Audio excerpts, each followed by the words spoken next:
And we're back with another video. Now the plan for today is to start getting the turbo mocked up, so I'll be putting the manifolds on, mounting the turbo, and I'm going to run the lines for the water and oil feeds. So these are the studs that I've gone for. I've just gone with a titanium stud kit for both the intake and exhaust manifolds. Now the factory bolts that hold the exhaust manifold on the engine, they generally come loose. And these titanium studs that I've gone and gotten are meant to help avoid that, so I'm hoping that's the case. They're just a titanium stud with a titanium washer, and it's just a little 4mm Allen head in the end there to put them in. So I'll open them up, get some copper grease on them and chuck them in. Okay, so I've got a few studs in there, as you can see. This is all they're getting. Let's see if I can get it to focus. Just a little bit of copper anti-seize grease on there. So just so they don't have trouble coming out of the head if I ever need to get them out in the future. The factory bolts came out without snapping any, so that was a good thing. So I'm just winding them in all the way, and then I'm sort of backing them out to make sure that the thread's got grease on them. You can see it there. There we go. And then I'll nip them all up once they're all in. There we go. Got all the studs in, all nipped up. Just got to get a rag and wipe off some of this excess grease that I've got everywhere. It can be messy stuff once you start getting it on your bloody hands. Now I may have to take these two out again just because I've got to put the lifting tag on here, which you use to lift the engine up. But I'm not going to know that until I get the manifold on. So we'll get the manifold on and have a look. Okay, I've just gone and found the manifold gasket that came off it. These are a multi-layered steel thing, or MLS gasket. So you can reuse these. This is perfect. It's a little bit dirty, but yeah, it'll work fine. So I'll just chuck that on. Beautiful. Now we'll get the manifold.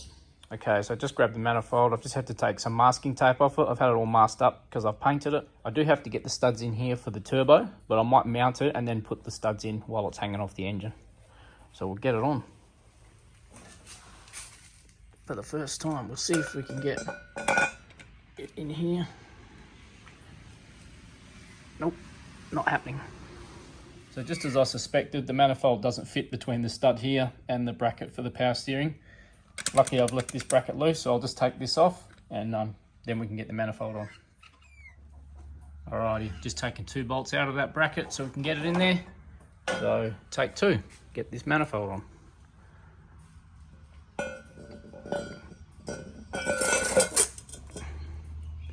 Beautiful. So manifold's sitting on there now. I might leave this bracket off for now until I get all the nuts on. That way I've got good access to tightening up this bolt here, or this nut. There we go, got the manifold all on and torqued up to spec. I've just torqued these bolts up, or these nuts up to the same spec as the factory bolts. So hopefully that's enough. The 2 underneath here, this one on the other side of the flange, I've had to just do by spanner because you can't get in there with a socket. What I might do is get the plate, the lifting plate for here. I think I might be able to get it on if I just use these nuts without the washers. So I might grab the plate and just have a quick look at that. So there we go, got the lifting plate on there. I think what I might do is put the bolts back in. Reason being is, get this off. So as you can see, this machine surface here is probably the thickness of the factory manifold where this machine surface is, but they're not flush because of this part here of this manifold. So if this part here wasn't there, that would be flat across there and I could put the plates on. But it's grabbing on there and just making it sort of move about a bit. So what I might do is take these 2 studs out, and that way I can just put 2 bolts in. So I've just taken those last 2 studs out and put the factory bolts in, and that's going to work fine. So the factory bolts don't have thread on the very end of the bolt anyway, so this plate will be able to just float about on there, and yeah, that'll be fine. Okay, manifold's all on, got the bolts there sorted, so we know what we're doing there. I've tightened up the power steering pump bracket now, so that's permanently on. So now I can get the 4 studs into the flange here and get the turbo mounted. Okay, got 3 of the studs in, get the last one in. Again, a little bit of anti-seize copper grease. It's a little bit satisfying putting these in because they're a perfectly machined piece of thing. Very nice. So now they're all in, I'll nip them up. There we go, got them all nipped up. I'll clean off this excess copper grease and we'll get the turbo slapped on. There we go, got the studs all cleaned up, good enough. Got the T3 flange gasket here, so we'll get that on. Now I'm going to have to use 2 hands obviously to get the turbo on because it's quite heavy, and I'll have to get a nut on it to hold it, so I'll do that. Okay, now I've just gone and got the turbo out. I think what I might do before I mount it is put the little fitting on here for the oil drain while I've got good access to it. So here's the fitting that came with the Pulsar turbo. So it's a -10 return fitting, and they also give you a little paper gasket to go on, so I'll get that on. And they also give you these little bolts here. Now I'm not usually a fan of these pan head Allen bolts, but these, if you can see, I'm not sure if you can see on there, but they're 10.9 I think it is. So they're a high tensile bolt, so hopefully they'll be fine. Okay, got that fitting on the turbo sitting on there. So just tighten up the bolts. They're actually a 5mm Allen head screw, so we'll get them in and tighten them up. Okay, got that fitting all bolted on. I actually found some M8 washers I had here, some stainless steel washers, so I've just put a washer underneath each bolt as well. So now we can finally get the turbo on. And there we go, turbo is finally mounted to the engine for the first time. Now as you can see, it needs to be clocked. The compressor housing's not even close to being in the right spot.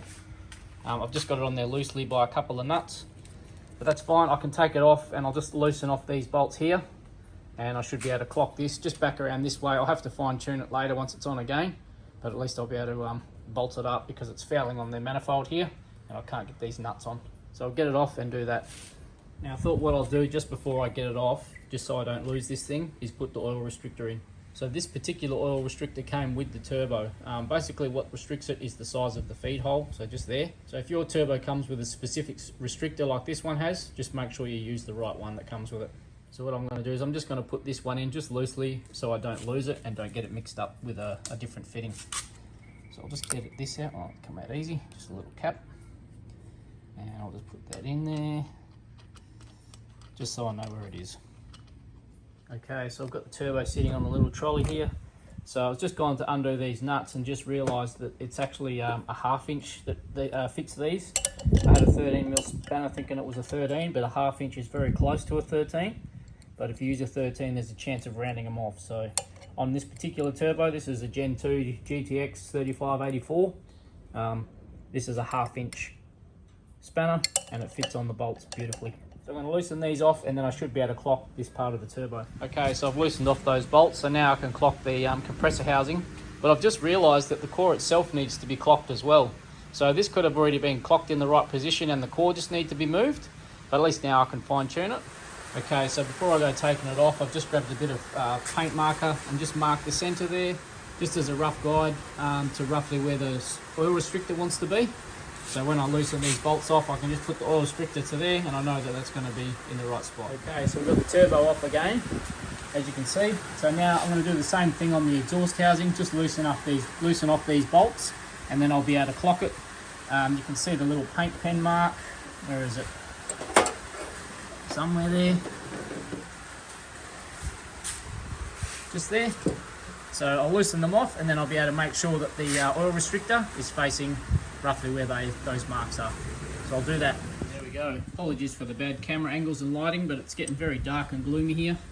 I've just loosened off these bolts, so just very loosely. You don't have to go crazy loosening them right off, as long as it's enough to loosen up the core. So now I can spin that around freely, as you can see there. So I'm just going to line up the restrictor up with the yellow marks that I've put there, which is roughly there.